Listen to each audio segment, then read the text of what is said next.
I চুপ কর সবাই। ক্লাসটারে কি মাছের বাজার বানাতে চাস তোরা? নালায়েক লাফাঙ্গার দল। স্যার ওয়াই আর আপনি দেইন গালাগালি? আই বদমাশ ছেলে, কি বললি তুই? কই স্যার, আমি তো কিছু বলিনি।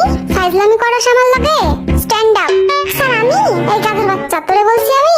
বস, তুই আমারে বল হোয়াট ইজ গালাগালি? স্যার আমি বলি? আই তোরে জিগাইছি আমি? স্যার আমি কিন্তু জানি গালাগালির সংজ্ঞা, বলবো নাকি? এই স্যারের বাসি তো বাজেই না। আর একজন যদি একটা কথাও বলছিস, এটা তোদের পিঠে ভাঙবো আমি। আই পিছের বড় চুলালা, দাঁড়া তো। তুই খুব বদমাশ, তোর চেহারা দেখেই বোঝা যায়। কি বলেন স্যার, আমি তো একটা মাসুম বাচ্চা। তুই যদি মাসুম হোস তাহলে মাসুম কে? আচ্ছা এসব বাদ দেওয়া যাক, ক্লাস শুরু করি তাহলে। আমি সবাইকে কিছু প্রশ্ন করব, দেখি কে কেমন পারে। আই পিছের পোলা, 10টি পশুর নাম বল। 5টা গরু আর 5টা ছাগল স্যার। কি?